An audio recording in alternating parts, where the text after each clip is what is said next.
अस्सलाम वालेकुम दोस्तों, वेलकम टू बैठक और रमज़ान स्पेशल का एक और एपिसोड। आज एक और हीरो को हम डिस्कस करेंगे, एक और सहाबी रसूल को आज हम डिस्कस करेंगे।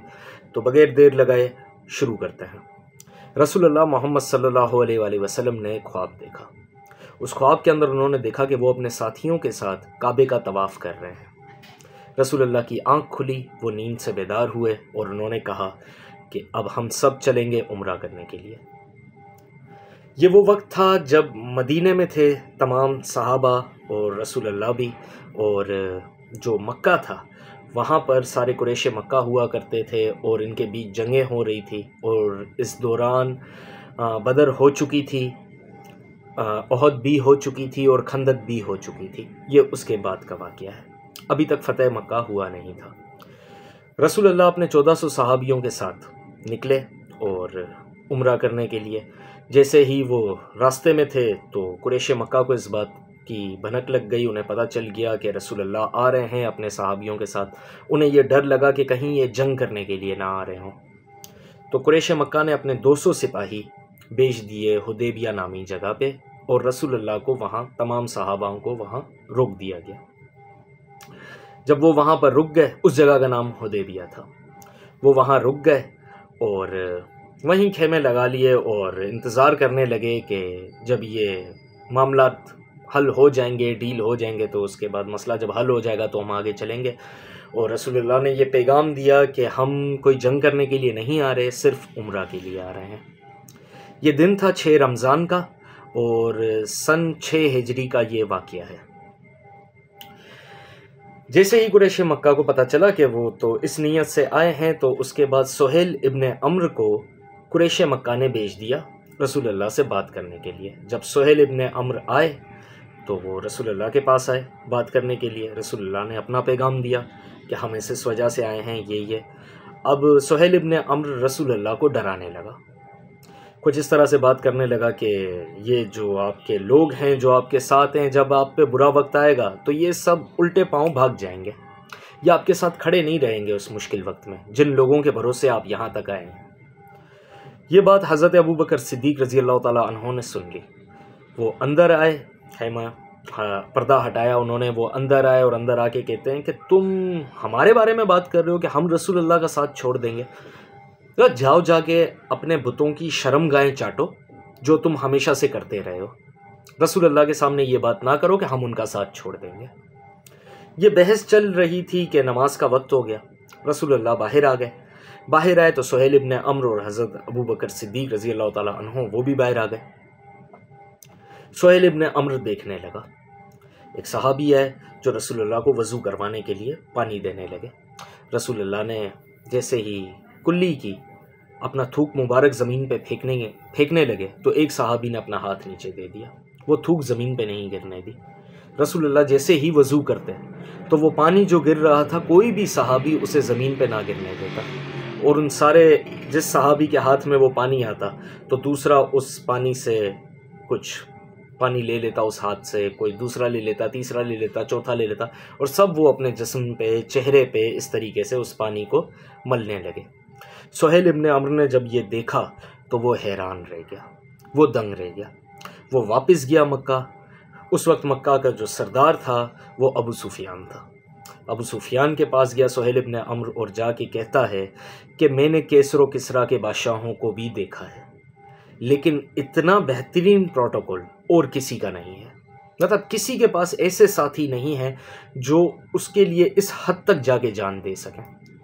ये कभी भी इसका साथ नहीं छोड़ेंगे और ये हर हद पार करेंगे इसे बचाने के लिए। अबू सुफियान ने उसके बाद सोचा और मशवरा किया कि अब क्या करना चाहिए। तो सुहेल इब्न अम्र ने मशवरा दिया कि एक काम करते हैं, इनके साथ एक डील कर लेते हैं। इन्हें कहते हैं कि इस बार आप उम्रा ना करें और यहाँ से चले जाएं। जब आप यहाँ से चले जाएंगे तो अगले साल आप बेशक आ जाएं उम्रा करने के लिए, लेकिन इस साल आप उम्रा ना करें, और कुछ शराइत भी ऐड कर दिए। वो पूरा पेपर लिखा गया। पेपर लिखने के बाद सुहेल इब्न अम्र आया रसूलुल्लाह के पास और वहाँ एक मीटिंग हुई। उस मीटिंग के अंदर सुहेल इब्न अम्र ने कहा, हमारी तरफ से कुछ शर्तें हैं, और ये सारी पेशकश सामने रखी कि इस बार आप उम्रा ना करें और चले जाएं, आप अगली बार आ जाइएगा उम्रा करने के लिए। रसूलुल्लाह ने पूछा कि आपकी शर्तें क्या हैं? शर्त नंबर 1, इस साल आप उम्रा नहीं करेंगे। ओके। शर्त नंबर 2, कि अगर आपके पास से जितने भी लोग मुसलमान हो गए हैं, अगर कल को वो वापस अपनी फैमिली में आना चाहें, यानी कि आपका दीन इस्लाम छोड़ना चाहें, तो आप उन पे ज़ोर ज़बरदस्ती नहीं कर सकते। आपका कोई भी शख्स अगर हमारे पास आ गया तो हम उसे अपना बंदी बना लेंगे, हम उसे अपने पास रख लेंगे। अगर वो मर्ज़ी से आया तो अपनी फैमिली के पास आ सकता है, और अगर हमारे हत्थे चढ़ गया तो उसके बाद हम उसे अपना बंदी बना लेंगे। रसूलुल्लाह ने कहा ओके। उन्होंने कहा तीसरी शर्त, सुहेल इब्ने अम्र ने कहा तीसरी शर्त, अगर हमारा कोई शख्स आपके पास आ गया तो आप उसे अपने पास नहीं रख सकते। अगर वो इस्लाम कबूल कर भी लेता है तो हम ये इजाज़त उसे नहीं देते, हम आएंगे मदीने और उसे वहाँ से उठा के ले आएंगे मक्का वापस। रसूलुल्लाह सेड ओके। रसूलुल्लाह ने तीनों शर्तें सुहेल इब्ने अम्र की यानी कि कुरैश मक्का की मान ली। जब ये डील हो गई तो बात आई कि अब जब वो लिखा गया मुसलमानों की तरफ से, जब वो लेटर लिखा गया तो उस लेटर में लिखा था रसूलुल्लाह मोहम्मद सल्लल्लाहु अलैहि वसल्लम। तो सुहेल इब्ने अम्र कहता है कि आप ये मिटा दें। रसूलुल्लाह ने पूछा क्या मिटाना है, तो उन्होंने कहा कि ये जो रसूलुल्लाह लिखा है और सल्लल्लाहु अलैहि वसल्लम लिखा है ये आप मिटा दें। आप अपना नाम लिखें, यानी कि आप लिखें मोहम्मद बिन अब्दुल्ला। आप सिर्फ अपना नाम लिखें, आप ये ओहदा हटा दें और ये दुरूद भी आप हटा दें। उस वक्त मौला अली अलैहिस्सलाम वहाँ पर बैठे थे और मौला अली अलैहिस्सलाम का हाथ सीधा अपनी तलवार जुल्फ़िकार की तरफ गया और उन्होंने कहा कि ये तो नहीं मिटेगा। तुम चाहते हो कि मैं रसूलुल्लाह का नाम मिटा दूँ? ये नहीं मिटेगा। तो रसूलुल्लाह ने मौला अली से कहा कि अली मिटा दो। मौला अली ने कहा मैं नहीं मिटाऊँगा। रसूलुल्लाह ने कहा अच्छा फिर मुझे दे दो। तो वो लेटर जैसे ही रसूलुल्लाह को दिया, रसूलुल्लाह ने अपना नाम मिटा के, यानी कि वो मिटा के सब रसूलुल्लाह मोहम्मद सल्लल्लाहु अलैहि वसल्लम वो मिटा के नीचे लिख दिया मोहम्मद बिन अब्दुल्ला। ये वाहिद चीज़ थी जो रसूलुल्लाह की राइटिंग में लिखी हुई है। रसूलुल्लाह ने अपनी ज़िंदगी में इसके अलावा और कुछ भी नहीं लिखा। ये वो हैंड राइटिंग थी जो रसूलुल्लाह की अपनी हैंड राइटिंग थी। जब ये डील सारी हो गई तो सारे मुसलमान नाराज़ थे। यहाँ से रसूलुल्लाह ने भेज दिया हज़रत उस्मान गनी को, उस्मान बिन अफ़्फ़ान रज़ी अल्लाह ताला अन्हों को भेज दिया कि आप यहाँ से जाएं, कुरैश मक्का के पास जाएं, उनके पास पेशकश लेके जाएं कि हम बड़े साथियों के साथ आएँ, अगर आप करने दें उम्रा तो आसानी हो जाएगी हमारे लिए। यहाँ से हज़रत उस्मान निकल चुके थे कुरैश मक्का के लिए। कुरैश मक्का के साथ जब उनकी बात हुई तो कुरैश मक्का ने कहा कि आप बनु उमैया से हैं, मोस्ट वेलकम, अगर आप उम्रा करना चाहते हैं हम आपको नहीं रोकते, लेकिन हम उन सब को नहीं आने देंगे। तो हज़रत उस्मान ने कहा कि मैं रसूलुल्लाह के बगैर उम्रा कर लूँ, ये तो मैं नहीं करूँगा। हज़रत उस्मान भी वहाँ से चल दिए। इतनी ही देर में एक तो मुसलमान पहले से ही नाराज़ थे और हज़रत उमर जो थे वो बड़े ही जज्बाती थे। तो हज़रत उमर ने जज्बाती हो के ये बात कह दी कि रसूलुल्लाह ने ये डील क्यों की है, हमने क्यों ये डील की है, हम क्या डर गए हैं, हम क्या ईमान पे नहीं हैं, हम क्या हक़ पे नहीं हैं, हम क्यों डर गए, हम क्यों पीछे हट गए, हमने क्यों ये शर्तें मान ली हैं, ये तो सारी शर्तें मतलब एक्सेप्टेबल नहीं हैं, ये तो नहीं हो सकता, ये तो इस शर्त से, इन सारी शर्तों से तो साफ पता लग रहा है कि हम हार चुके हैं, ये किस तरह की शर्त है। तो हज़रत अबू बकर सिद्दीक़ ने हज़रत उमर से कहा कि उमर सब्र रखो, वो अल्लाह के नबी हैं, वो ज़्यादा बेहतर तरीके से जानते हैं कि हम क्या कर रहे हैं। काफ़ी देर हो चुकी थी, डील डन हो चुकी थी, सब कुछ ओके हो चुका था। तो रसूलुल्लाह ने कहा कि सब अपने अपने एहराम खोल दें, हम इस बार उम्रा नहीं कर रहे, और सब अपने अपने जो जानवर लाए हैं उसे ज़बा कर दें और अपने सर मुंडवा लें। कोई भी नहीं उठा। जब ये ऐलान हुआ तो 1400 सहाबी में से कोई भी नहीं उठा। रसूलुल्लाह अंदर आ गए। अम्मा आयशा हर सफ़र पे कोई ना कोई हमारी माँ रसूलुल्लाह के साथ होती ही थी, तो उस सफ़र पे अम्मा आयशा साथ थी। अम्मा आयशा से जब रसूलुल्लाह ने आके कहा कि मैंने इन्हें ऑर्डर दिया और इनमें से कोई एक भी खड़ा नहीं हुआ, तो अम्मा आयशा ने रसूलुल्लाह को कहा कि ये आपसे नाराज़ हैं इस बात पे, लेकिन ये लंबे अरसे तक नाराज़ नहीं रह सकते, एक काम करें। एक अच्छा सा मशवरा दिया, और वो मशवरा ये था कि आप अपना एहराम खोल लें, आप बाहर जाएँ, अपने जानवर को ज़बा करें और अपने बाल मुंडवा लें। जैसे ही आप ये करेंगे तो आपको देख के ये खुद करने लग जाएंगे। रसूलुल्लाह ने अम्मा आयशा की ये बात मानी, वो बाहर गए। उन्होंने बाहर जाते ही पहले अपना एहराम वगैरह खोल लिया, उसके बाद फिर बाहर गए। बाहर जाने के बाद उन्होंने अपना जानवर गिराया, ज़बह किया, उसके बाद अपने बाल मुंडवा लिए। जब रसूलुल्लाह ने ये किया तो फिर एक एक करके सारे सहाबी आए और सब ने ये करना शुरू कर दिया। अम्मा आयशा ने जो मशवरा दिया था वो बिल्कुल सही साबित हुआ।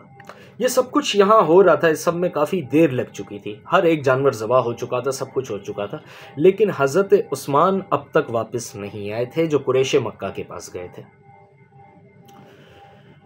किसी ने अफवाह फैला दी कि हज़रत उस्मान बिन अफ़्फ़ान रज़ी अल्लाह ताला अन्हु को शहीद कर दिया गया। जैसे ही ये बात ये हुदैबिया के अंदर जैसे ही ये बात फैली तो रसूलुल्लाह ने सबको बुला लिया एक दरख्त के नीचे और एक बेत ली। उस बेत को बेत रिजवान कहा जाता है।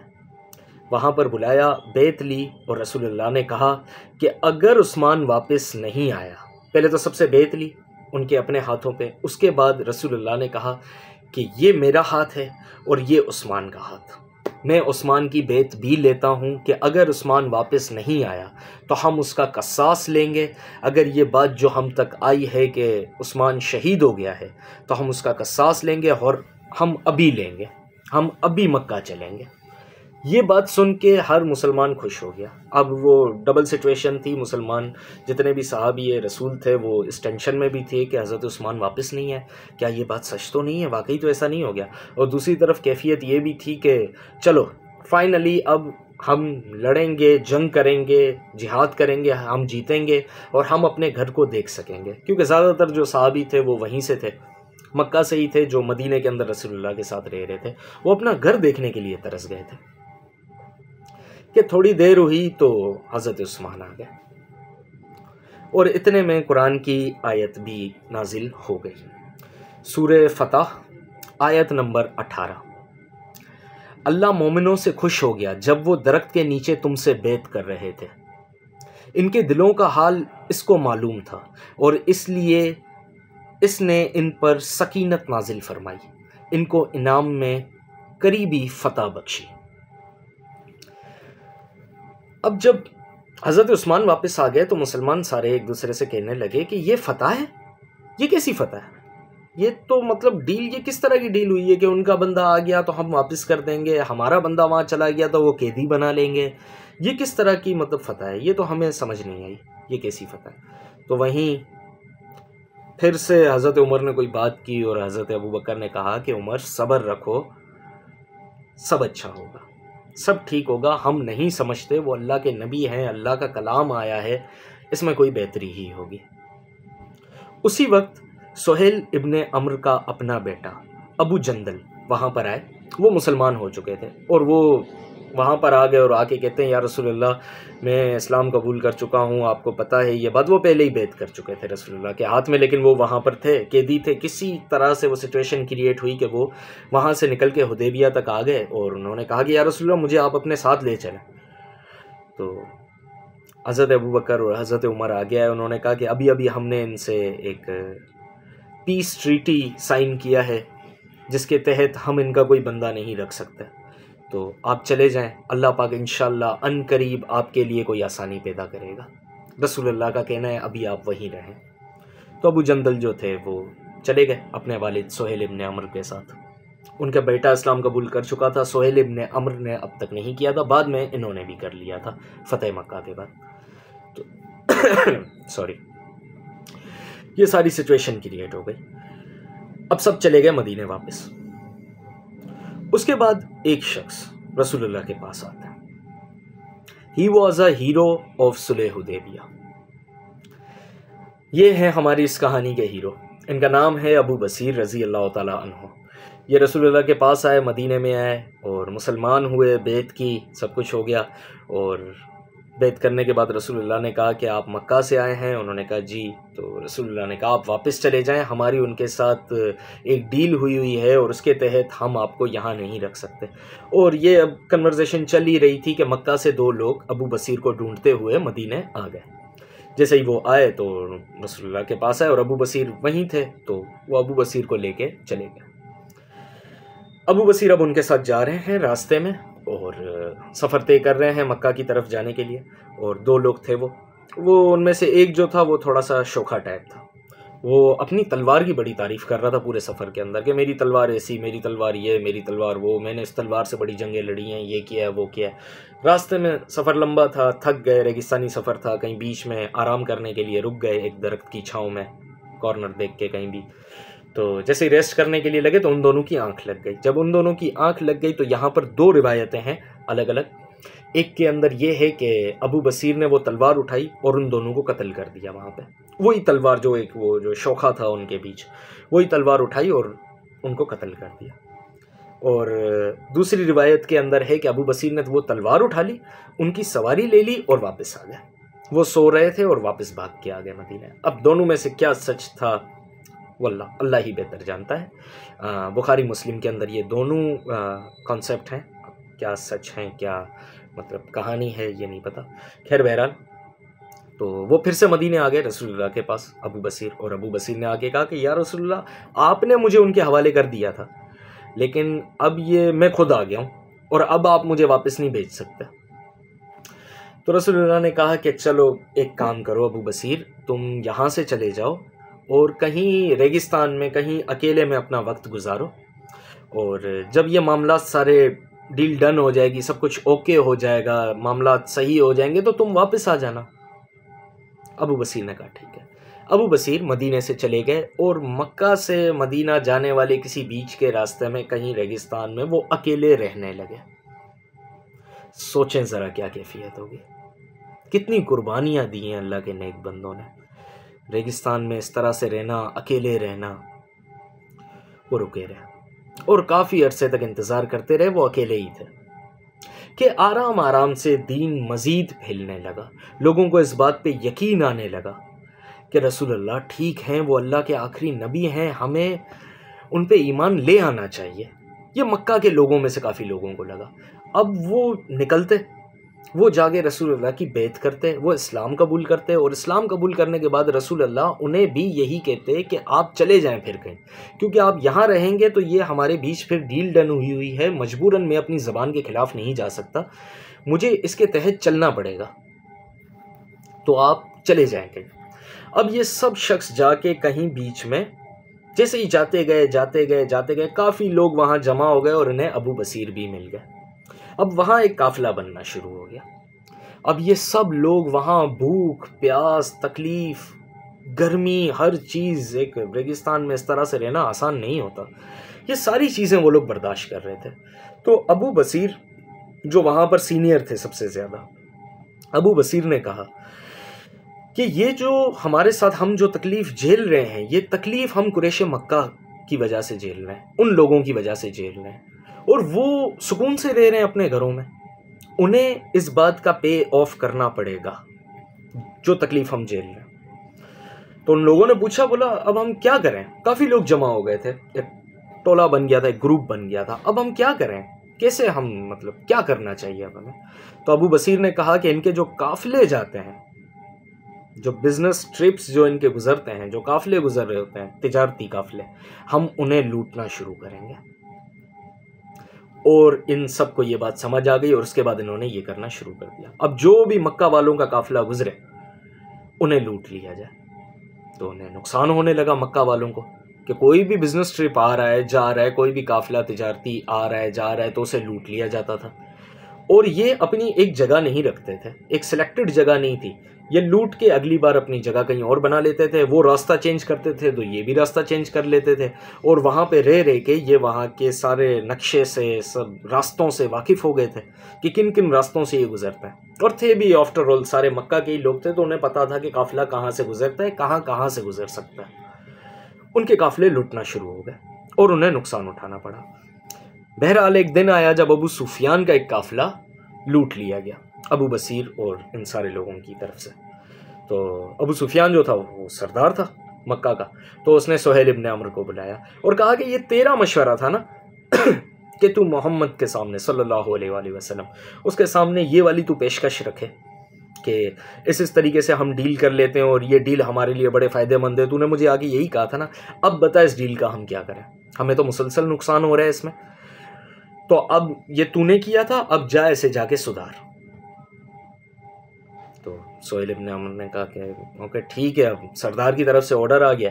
तो सोहेल इब्न अम्र गए मदीने और जाके कहते हैं कि या रसूल अल्लाह, वो जो हमारे बीच जो डील हुई थी सुलह हुदैबिया वाली, उस डील को प्लीज़ हम ख़त्म कर देते हैं यहाँ पे, और जो आपके लोग हैं वो आप रख लें, जो हमारे लोग हैं वो हम रख लेते हैं।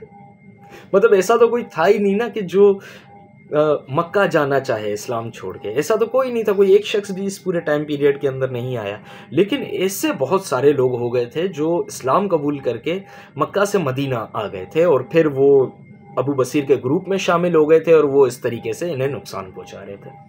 तो बोला आप अपने लोग उठा लें, खुदा का वास्ता है, हमें बहुत नुकसान हो रहा है, ये हमारे तिजारती काफिलों को लूट रहे हैं, और ये सारे मामला था। रसूलुल्लाह ने कहा ठीक है, डील वापस ले लेता। तो उसके बाद फिर पैगाम भिजवाया रसूलुल्लाह ने कि आप जाएं, और वल्लाही हज़रत अम्मार बिन यासिर थे या अब्दुल्ला इब्न मसूद थे रज़ी अल्लाह ताला अन्हो, उन्हें भेजा और जाओ कि ढूंढो जाके अबू बसीर को, और अबू बसीर को जाके ये पैगाम दो कि रसूलुल्लाह ने बुलाया है। तो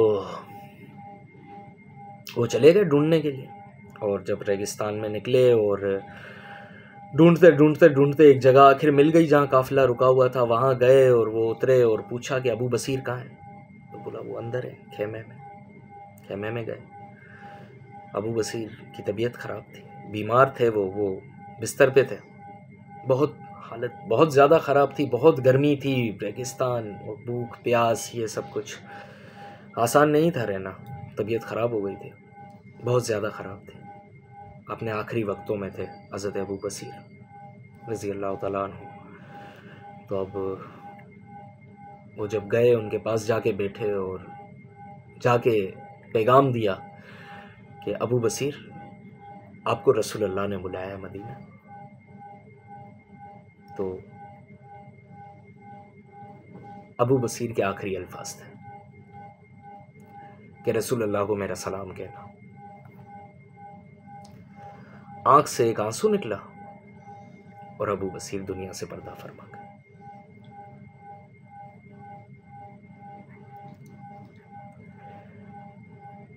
आज हमें नहीं पता इन लोगों की कब्रें कहाँ हैं, हमें इनके नाम तक नहीं पता।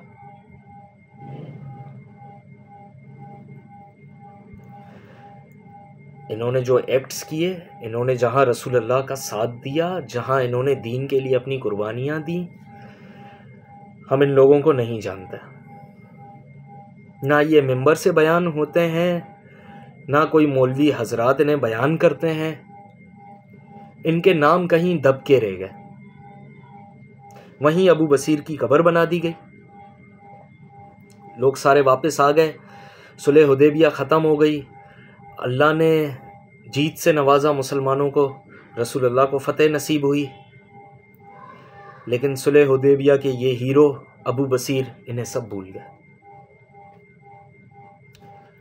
अल्लाह की सलामती हो इन लोगों पर। और ऐसे बहुत सारे हीरोज़ हैं, ऐसे बेहद हीरोज़ हैं। जैसे पिछली बार मैंने आपको हज़रत अबू ज़र गिफ़ारी रज़ी अल्लाह ताला अन्हु की कहानी सुनाई थी लास्ट वीडियो में, आज मैंने आपको हज़रत अबू बसीर रज़ी अल्लाह ताला अन्हु की कहानी सुनाई है। ऐसे बहुत सारे लोग हैं और ऐसी बहुत सारी कहानियाँ हैं जो हमें नहीं पता, अगर पता है तो आधी पता है, शॉर्ट पता है। कोशिश करूँगा इस रमज़ान में वो जितनी भी कहानियाँ मैं आप तक पहुँचा सकूँ पहुँचाऊँगा, और आप इसे सुने और प्लीज़ आगे लोगों के साथ शेयर करें, अपने बच्चों को बिठा के इसे सुनाएं ताकि पता चले।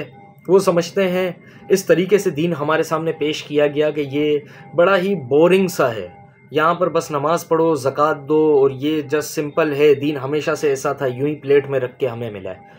तो जाहिर सी बात है, अगर इंटरेस्टिंग कहानियाँ नहीं हैं, गूज़बम्स नहीं हैं, वो सुनने में हमें अच्छी नहीं लग रही, जो सिंपल बातें हमें रटा दी गई हैं, जो चलती हुई आ रही हैं, क्योंकि ये जो असली कहानियाँ हैं ये कहीं छुपी हुई हैं। ये कहानियाँ कोई गढ़ी हुई कहानियाँ नहीं हैं, ये सच्ची कहानियाँ हैं जो जहाँ से हम सीरतुन नबी लेते हैं, ये कहानी सारी वहाँ पर एग्जिस्ट करती हैं। यानी कि बुखारी, मुस्लिम, सुनन इब्न माजा, सुनन इब्न दाऊद, तिरमिज़ी, अहमद बिन हम्बल, ये सारी किताबें, जितनी भी हदीसों की किताबें हैं, इन सारी किताबों से ये कहानियाँ साबित हैं और इनके रावी बड़े मजबूत हैं। ये सही हदीस के साथ मौजूद हैं वहाँ पर ये सब कहानियाँ, और ये सब हमसे छुपा ली गई हैं। तो मुताल्ला करें, पढ़ें, समझें, सुनें जो आपके लिए आसान है और इसे आगे तक पहुँचाएं, ताकि लोगों को पता चले, यंग जनरेशन को पता चले, यूथ को पता चले कि आखिर हमारा दीन इस्लाम है क्या। आज ये इंटरेस्ट लेंगे, इंटरेस्ट बिल्ड होने में वक्त लगेगा। इन्हें इनकी जब दिलचस्पी आ जाएगी इन सारी चीज़ों में, तो फिर ये उस एज में जाके नेक्स्ट लेवल पे जाके सर्व कर सकेंगे। तो जस्ट खैर के मामलात, खैर का जिक्र और खैर की बातें और अल्लाह के नेक लोगों पे सलामती हो। अपना बहुत सारा ख्याल रखें, मुझे दुआओं में याद रखें। इंशाअल्लाह फिर अगली वीडियो में ज़िंदगी रही तो आपसे मुलाकात होगी। तब तक के लिए अल्लाह हाफ़िज़।